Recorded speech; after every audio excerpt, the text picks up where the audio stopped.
Spectateurs chéris, merci de rester avec nous. C'est l'heure de suivre l'actualité vue par la presse papier camerounaise et nous nous rendons à Yaoundé, question d'y retrouver Monsieur Ghislain Pierre Essonneau qui ouvre cette session. Ghislain Pierre Essonneau, bonjour, c'est à vous. Soflane, bonjour également à Thierry Carole. Je vous accueille le cœur enflammé de joie à l'occasion de ce dernier rendez-vous de la semaine. Veille, si vous voulez, très veille d'ailleurs, de la célébration le 8 mars prochain de la Journée internationale de la femme. Bienvenue donc à Yaoundé. Je vous accueille, disais-je tantôt, le cœur enflammé de joie, vous, mais également nos millions de téléspectateurs, ceux du Cameroun et du monde entier qui sont tous chargés fort d'informations. Bienvenue donc à cette session. C'est la première étape. En tout cas, il y aura une seconde du côté de Douala, la capitale économique du Cameroun. Et pour commencer, du sport et du football au féminin, avec cette victoire à l'arraché obtenue hier par les Lions indomptables du football. C'était au stade Amadou Ahidjo de Yaoundé face à la Zambie. Et bien, Cameroun Tribune, le quotidien camerounais a capé tout public, en parle ce matin parce qu'il s'agissait d'une victoire on ne peut plus impérative pour les Camerounaises. C'est là sur la route, bien entendu, des Jeux Olympiques qui sont prévus pour se tenir au Japon cette année même. Eh bien, les qualifications sont encore prenables pour le Cameroun face à une équipe de Zambie qui a montré qu'elle avait des arguments. Le Cameroun jouait en aller face à une équipe zambienne justement qui l'attend des pieds fermes mardi prochain. Ce sera donc lors de la rencontre retour du côté de Lusaka en Zambie. Ultime match donc pour les Camerounaises qui vont devoir se donner à fond, question d'arracher effectivement cette qualification. Et Cameroun Tribune donne justement à lire le match d'hier et les enjeux de celui à venir mardi prochain. Le quotidien camerounais à capitaux public qui arrose aussi la coopération France-Cameroun entre Yaoundé et Paris par sa une principale. Vous le voyez, eh bien, c'est parce que le président Paul Biya du Cameroun recevait hier en audience Christophe Guilou, l'ambassadeur de France au Cameroun. Les échanges tournaient autour de la vie bilatérale entre la France et le Cameroun, mais aussi le sommet France-Afrique qui est prévu pour se tenir du côté de Bordeaux en France au mois de juin prochain. La République, effectivement, en kiosque également ce matin, voit en cette audience que le président camerounais a donc accordé à l'ambassadeur de France au Cameroun, eh bien, une désescalade des tensions nées du discours condescendant du président Macron à l'égard du président camerounais. On s'en souvient il y a quelques semaines maintenant. Et selon le journal, l'achoppement et le dérapage sur le plan diplomatique sont donc derrière nous maintenant. Reste à gérer l'océan des projets réciproquement bénéfiques aux deux pays, c'est-à-dire au Cameroun et à la France. France et Cameroun, ou Cameroun-France si vous voulez. Horizon Nouveau reste lui aussi très ouvert sur le monde. Petite escale en Belgique, non loin de la France. Et bien cela à la découverte d'un fournisseur de fausses tenues militaires aux Zamba Boys. Les Zamba Boys, c'est le nom, bien entendu, du groupe armé de séparatistes, notamment dans le nord-ouest et le sud-ouest camerounais. L'acteur de la prédation internationale a donc été démasqué, écrit le journal ce matin. Il s'appelle Shekavi Womelem. C'est donc lui le responsable de la logistique des Zamba Boys qui a été démasqué du côté de la Belgique. Si l'on s'en tient à cette preuve qui est fournie par le journal Horizon Nouveau, édition de ce jour. C'est là d'ailleurs dans l'espace de l'Union européenne. L'Union européenne qui s'est investie depuis belle lurette pour ce qui est de la partie camerounaise pour doter donc le pays de Paul Biya d'une application de surveillance en matière d'exploitation forestière. En tout cas, le journal Le Grand Débat, livraison de ce vendredi, en fond débat en s'inquiétant simplement de la lenteur qui gouverne cette initiative qui, si elle avait déjà existé,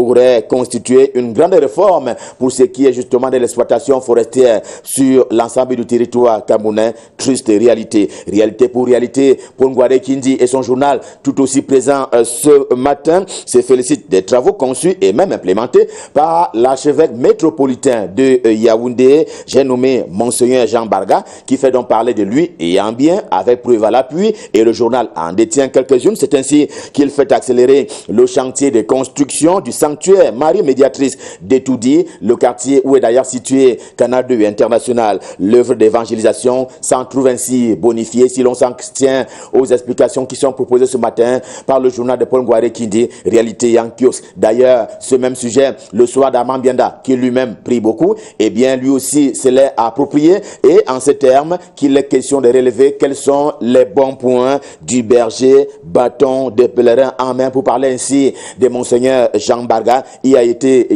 a donc été reçu à Etoudi avec cette destinée et lui-même a fait des compliments à la paroisse donc d'Etoudi. Compliments versés aussi ce matin à Madeleine Tchouenté par Info Matin, le journal dédié de 9-20, eh bien, la ministre camerounaise en charge de la recherche scientifique et de l'innovation a donc profité de la 7e édition en termes de rentrée scientifique pour dire ce qu'elle entend faire et comment en 2020 au sein de son département ministériel avec l'accompagnement de ses collaborateurs. Un discours qui est repris des fonds en comble et qui est d'ailleurs analysé par Info Matin ce matin à propos de cette rentrée scientifique qui a été très courue avec les chercheurs qui étaient présents et à qui le ministre a dit un bien mot à l'occasion de cette rentrée. Hommage mérité au sous-préfet Dioufoundi, que dis-je, au préfet Dioufoundi, et cela se fait par une édition spéciale du journal L'Épervier. Le journal en kiosque ce matin, justement, ne les attribue pas au préfet Dioufoundi. Il dit que Jean-Claude Tila fait montre d'un patriotisme jamais entamé. Sa méthode de travail est basée sur la fermeté dans l'action.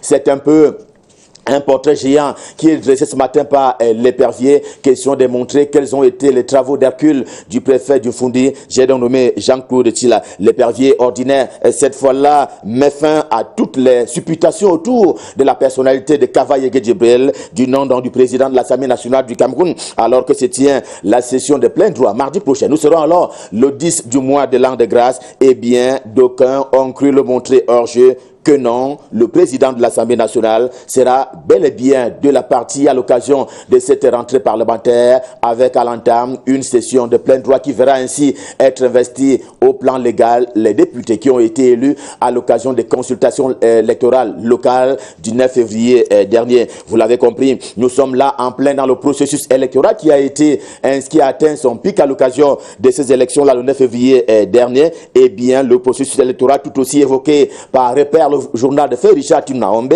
eh bien, qui déclame l'implication on ne peut plus indispensable de Laurent Esso pour ce qui est du rassemblement démocratique du peuple camerounais dans la région du littoral. Il n'a fallu que lui pour que les ex-belligérants fument le calumet de la paix et élisent finalement le maire de la ville de Douala, la capitale économique du Cameroun. Défi actuel tient son bout en matière électorale, en disant que les élections locales laissent le RDPC quelque peu divisé. La base a été piétinée par endroits avec préméditation du moment où plusieurs candidats ont plutôt été désignés par le sommet du parti en lieu et place justement de la base qui devait procéder en amont à la désignation des personnes sur lesquelles elle compte à partir des investitures qui ont été décidées par le comité central du RDPC. Eh bien, les affaires ne sont pas allées démocratiquement. En tout cas, ce n'est pas partout que cela a été, comme l'indique justement le journal. C'est ce que le quotidien bleu, le jour du jour, édition de ce matin, qualifie d'ailleurs d'action de grâce, des gants. Eh bien,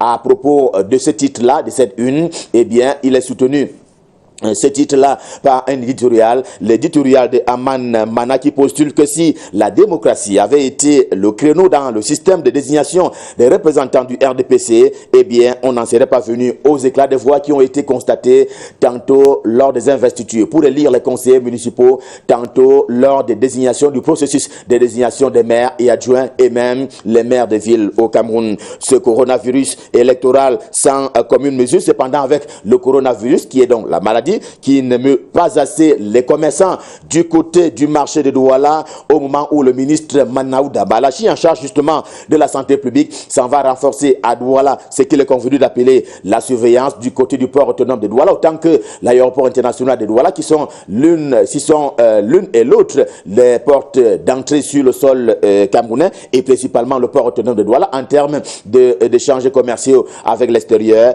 Eh bien, ces commerçants donnent l'impression d'être étrangers au coronavirus, d'où l'alerte qui est tirée ce matin par le quotidien le jour du jour. De la santé au menu de co-santé qui met en lumière les 10 femmes camerounaises qui ont choisi de faire de la santé une vie, toute une vie. En tout cas, vous les voyez en une principale et au cœur, l'étoile du Cameroun. Olivier Angou, femme Mahamat, Huguette Meke Akamba, Djamalaïtou Lela, Apollonie Noa et j'ajoute Solange Ntonga. Eh bien, elle mérite distinction et ovation sur la route du 8 mars 2020 qui se célèbre donc dimanche prochain. C'est d'ailleurs ce prétexte qui a été pris par le quotidien Mutation de Gab, Georges Alain Boyumo, eh bien, qui a donc choisi pour dress code le féminin pluriel, s'appropriant le concept More Woman in Politics, si cher au professeur Justine Difo. Eh bien, Le journal se rend compte à l'évidence que beaucoup a été fait, mais tout est à refaire. Tenez, aucune femme n'a été élue maire de ville à l'occasion des élections qui s'achèvent à l'état actuel des choses au Cameroun. Encore moins maire d'arrondissement pour ce qui est de la capitale Yaoundé. Voilà quelques faits qui sont relevés par le journal ce matin pour montrer que ce sont là les reculades en matière d'accès des femmes au processus de pouvoir et de décision au Cameroun pour ce qui est justement du vote et du processus en cours au Cameroun. Eh bien, un pouvoir d'ailleurs que Alassane Dramane Ouattara a choisi de quitter. En tout cas, c'est la deuxième une du quotidien Mutation ce matin, car le président ivoirien a annoncé hier devant les députés de son pays qu'il ne se portera pas candidat en octobre prochain, date retenue et connue de tous pour la tenue donc de l'élection présidentielle du côté de la Côte d'Ivoire. Et Mutation parle de cette façon de faire comme une façon pour le président ivoirien de rentrer dans l'histoire justement qui a permis à un certain nombre d'opinions de dire que si le président se portait de nouveau candidat à l'élection présidentielle, cela pourrait faire retomber la Côte d'Ivoire dans la situation de 2011, et il a bien entendu voulu s'arrêter en si bon chemin, rentrant ainsi dans l'histoire. Et Mutation en profite d'ailleurs pour scruter un peu l'avenir de ce pays, pour ce qui est donc des personnalités qui pourraient succéder à Alassane Dramane Ouattara à la tête de l'État ivoirien. Retour sur la femme à l'honneur, bien entendu, à l'occasion du 8 mars qui s'annonce dimanche prochain. L'apothéose, c'est donc dimanche 8 de ce mois. Eh bien, avec Lady News, le journal également en kiosque ce jour, consacre d'ailleurs sa principale une à une femme, à savoir Nalova Lyonga, ministre en charge des enseignements secondaires. Elle rassure simplement quant à cette problématique des infrastructures d'accueil du côté d'Invomeka à l'occasion des Jeux Fonasco A. Eh bien, des inquiétudes tournent autour. Les assurances sont proposées ce matin dans le journal Lady News. Les femmes qui font honneur, c'est aussi dans le domaine des technologies de l'information et de la communication. Le clic est en provenance de l'hebdomadaire Essingane qui a suivi l'action au féminin pluriel du côté de Bala. Nous sommes dans la Léquier où la femme rurale était aussi à l'école d'éthique des technologies de l'information et de la communication sur la route du 8 mars à venir. Eh bien, la question est la suivante. Pouvait-on manquer de rencontrer week-end sur cette route-là? Eh bien, c'est d'ailleurs l'une des filles de l'entreprise Sopecam en série spéciale ce matin qui couvre d'ailleurs tout le monde des beautés féminines. Ça bouge de partout. Si l'on s'en tient à ce journal qui dresse également quel sera l'itinéraire des femmes d'ici au 8 mars prochain, et à l'occasion de cette célébration de la Journée internationale de la femme, on va dire bonne fête à toutes les femmes par anticipation. Revue de presse Made in Yaoundé, édition de ce vendredi. Dernier rendez-vous de la semaine. Stop fin, le cœur enflammé de joie, nous vous avons servi. On prend bien entendu rendez-vous pour lundi prochain pour le prochain numéro. Pour le moment, rendons-nous du côté de Douala pour y retrouver Junior 5 pour la suite et la fin de la revue de presse. Bonjour Junior, c'est à vous à Douala. Ghislain Pierre-Essonneau, bonjour. Enfin, la ville de Marois a son maire. Il se nomme Sali Babani. Au bas de sa une ce matin, l'œil du Sahel nous invite dans les coulisses de l'élection de ce dernier. En page 3 du journal L'œil du Sahel, Jean Arenguema parle d'une élection qui a été particulièrement serrée du fait des divergences au sein du RDPC sur le choix du candidat investi par le comité central.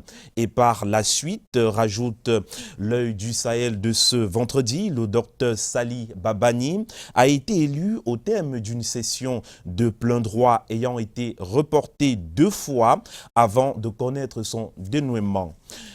Précisons avec l'œil du Sahel qu'il s'agit tout simplement d'un épisode qui a commencé le mardi 3 mars 2020 pour s'achever le jeudi 5 mars de la même année. Que s'est-il réellement passé pour qu'on en arrive jusqu'à là? Les réponses sont à lire en kiosque ce vendredi.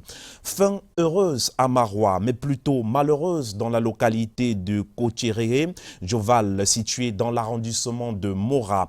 En colonne de une, l'œil du Sahel de ce jour nous apprend que là-bas, Boko Haram a fait 3 morts au cours d'une attaque menée nuitamment et qui a duré 2 heures.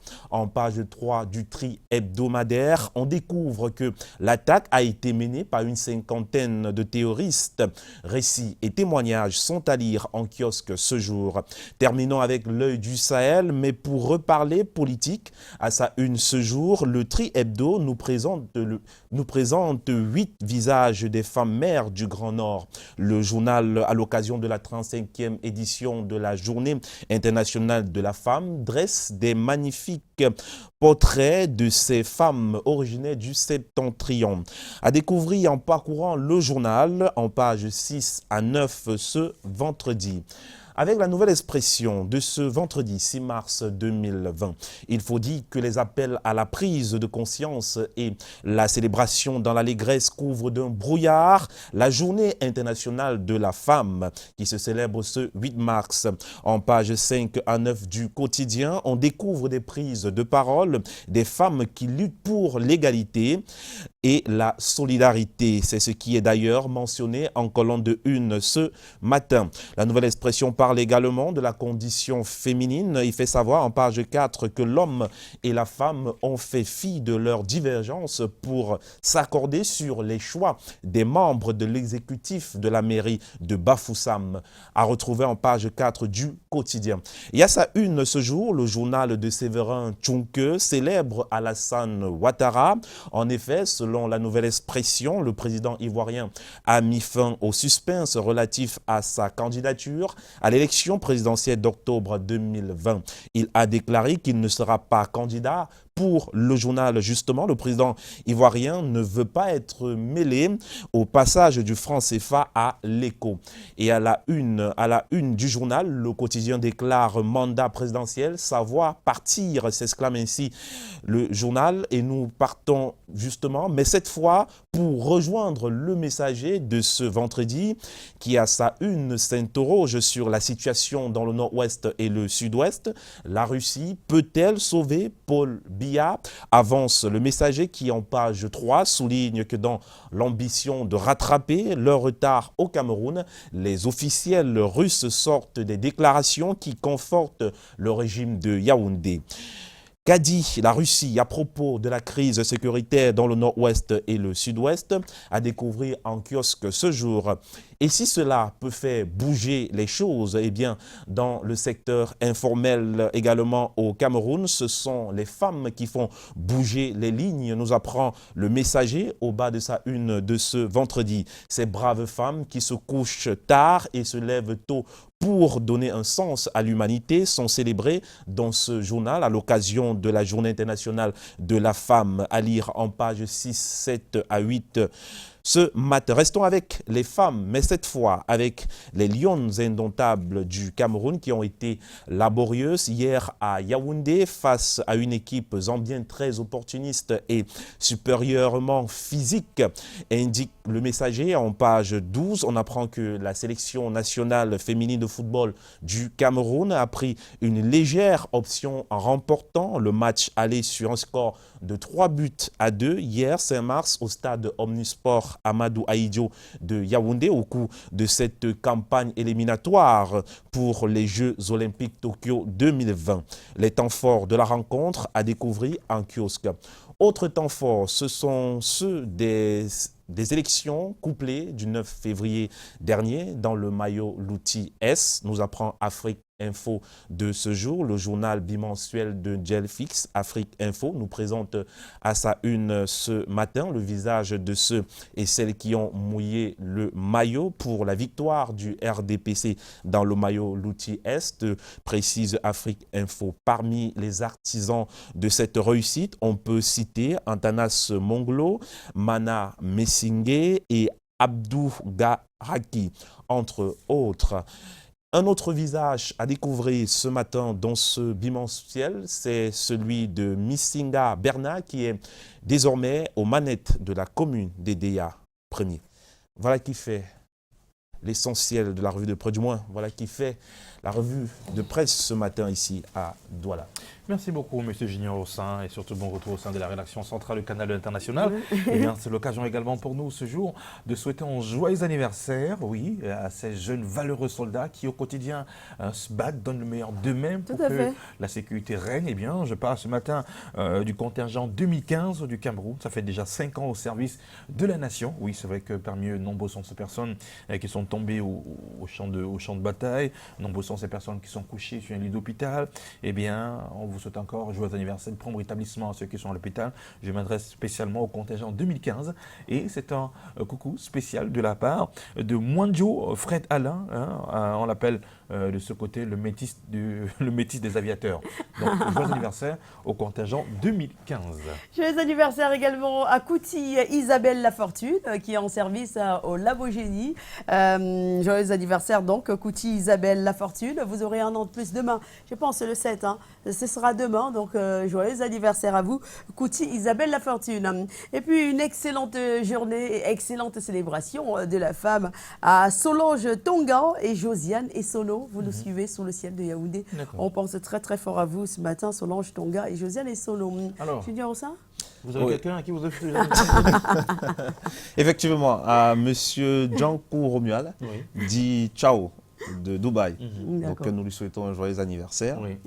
C'est de la part de Marius Kouissou. Eh ben, c'est vendredi aujourd'hui, donc tout est permis. On peut également souhaiter un autre joyeux anniversaire à M. Patrick, au petit Patrick Mengue. Le petit Patrick Mengue, il a 1 an de plus ce matin du côté de Saint-Mélima. C'est de la part de ton tonton Thierry, le militaire que tu connais, il te souhaite un joyeux anniversaire. Et du côté des Batouris, on a un fidèle téléspectateur, M. Franck Duclerc Billet. M. Franck Duclerc Billet, vous êtes à Batouris, vous êtes un fidèle de ce programme.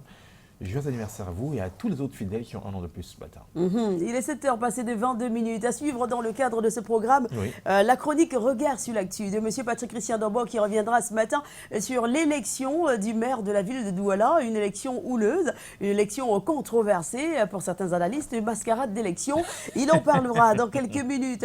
Nous nous intéresserons aussi à ces messages adressés aux femmes par les hommes. Voilà. Les hommes s'adressent aux femmes ce matin et tous ces messieurs parlent sensiblement de la journée du 8 mars, journée de la célébration donc de la journée internationale des droits de la femme. Voilà, à suivre également la session chanson du cœur avec en compétition 2 auteurs camerounais, Samidiko pour le titre Pourquoi et sous-préfet de Guy Manou. Connectez-vous sur notre page Facebook et choisissez votre chanson du cœur. La session culture de géométrie ne sera pas en reste, mais pour le moment, faisons honneur à nos entreprises qui nous accompagnent.